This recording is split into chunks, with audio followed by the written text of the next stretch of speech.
News coming in that ahead of the Lok Sabha elections, polling teams are en route Maoist hit areas in Chhattisgarh's Bijapur. 11 Lok Sabha seats in Chhattisgarh will go to polls in 3 phases on April 19th, April 26th and the 7th of May. Bastar will be the only seat to go to polls in the very first phase that is slated to take place in merely 3 days. Meanwhile, Bijapur's collector and SP have both spoken about the preparedness and the alertness of the Election Commission of India ahead of the polls. Let's listen in. देखिए, जो heli dropping का जो concept है वो normal जो roads के through जो threats होते हैं, आईडी के थ्रेट्स हैं, एम्बुश के थ्रेट्स हैं या फिर नक्सल के दौरान अन्य जो ट्रैप लगाए जाते हैं उसके लिए होता है। इसमें क्या होता है कि डायरेक्टली हम हेलीकॉप्टर के थ्रू जो मतदान दल है उसको भेजते हैं और मतदान दल वहाँ वोटिंग कराता है, उसके बाद वहाँ से वापस आता है। तो इस प्रकार हमारे जितने भी जो थ्रेट वाले एरिया हैं, जो इंटरनल एरिया हैं, जैसे आपके गलगम हो गए और पालनार हो गया, पुसनार हो गया, इस तरह के इंटरनल जितने एरियाज हैं जहाँ FOBs हैं वहाँ पास हम लोग हेली ड्रॉपिंग के थ्रू हम लोग अपना वो करा रहे हैं, वोटिंग करा रहे हैं। सर, कितना सिक्योरिटी फोर्स लगभग डिप्लॉय किया गया होगा? क्योंकि बीजापुर में इलेक्शन कराना इट्स क्वाइट डिफिकल्ट सर। देखिए, यहाँ तो चैलेंजिंग है। कई सारे हमारे जो पोलिंग स्टेशन शिफ्टेड हैं, इसमें जो सेंट्रल आर्म्ड फोर्सेस की हैं और अपनी छत्तीसगढ़ आर्म्ड फोर्सेस हैं, स्टेट की फोर्स है, अपनी DRG है, सारे जो फोर्सेस हैं वो लगेंगी और अलग अलग क्षेत्रों में एरिया डोमिनेशन, सर्चिंग, इसके अलावा जो अलग अलग जो पोलिंग स्टेशन में है उसमें भी आउटर कॉर्डन्स में लगेंगे, रोड ओपनिंग पार्टीज में लगेंगे। तो इस तरह पूरी तरह से एक सिक्योर इन्वायरमेंट क्रिएट किया जाएगा जिसमें जो आम लोग हैं एक मतलब सिक्योरिटी के इन्वायरमेंट में अपना वोटिंग कर सकें। सर, पिछले कुछ दिनों में कुछ एनकाउंटर्स भी है, उसके बाद में सर एरिया सैनिटाइज भी किया गया, तो क्या सर पुलिस अपील भी कर रही है जनता से कि भारी मात्रा में वोट डालें? सर, पुलिस की तो यही अपील है कि भारी मात्रा में वोट करें और हम अंदर से सिक्योरिटी भी उनको प्रोवाइड करेंगे जो वोटिंग करना चाहते हैं। पूरी प्लानिंग जो है निर्वाचन आयोग के मार्गदर्शन में और हमारे राज्य की जो निर्वाचन आयोग के पदाधिकारी उनके निर्देश पे की गई है।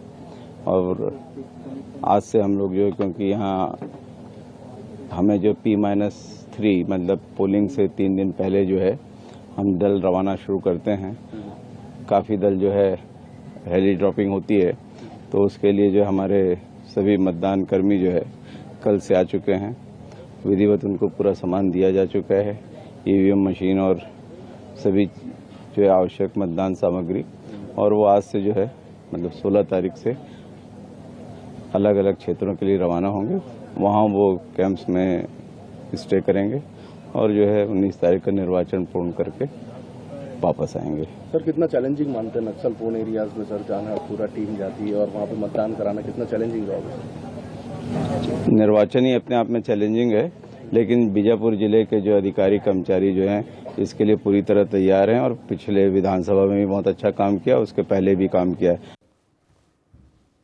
All right, there of course we've heard the collector and the SP speak about the poll preparedness in Chhattisgarh, particularly in Maoist hit areas. My colleague Gaurav Singh Chandel joins us on the broadcast with further updates on this. Gaurav, polling in Chhattisgarh will be taking place in 3 phases, that is on the 19th and 26th of April as well as the 7th of May.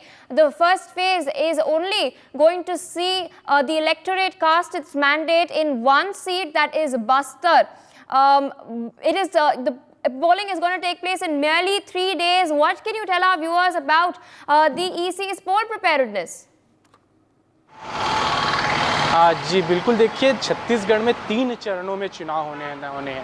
पहले चरण का जो चुनाव है वो 19 अप्रैल को बस्तर क्षेत्र में होना है। बस्तर नक्सलवादी क्षेत्र है, इसलिए वहाँ पहले चरण में चुनाव हमेशा कराया जाता है। तो वहाँ सुरक्षा व्यवस्था को लेकर कई तरह की सवाल होते हैं। निर्वाचन आयोग को वहाँ अलग से मेहनत करनी पड़ती है। तो उसी कड़ी में आज से जो 3 दिन पहले ही वहाँ से हेलीकॉप्टर से जो संवेदनशील बूथ है वहाँ के लिए टीम को डिप्लॉय किया जा रहा है। आज सुबह 6 बजे से ये प्रक्रिया चालू हो गई है। आपको बता दें कि कुल बस्तर में 159 से 170 ऐसे बूथ हैं जो संवेदनशील है, जहां पर पहुंचना आसान नहीं है। तो उन क्षेत्रों पर पहले से व्यवस्था की जा रही थी और आज सुबह 6 बजे से वहां हेलीकॉप्टर के जरिए टीमों को डिप्लॉय किया जा रहा था। नारायणपुर से टोटल 33 और सुकमा से 42 बूथों पर ये टीम रवाना की गई थी और इन टीमों को वहां जाकर व्यवस्था को जमाना था। ईवीएम मशीन को वहां पर टीम के साथ रवाना किया गया था। तो वहीं एक बड़ा अपडेट ये भी सामने आया है कि जो सुकमा के लिए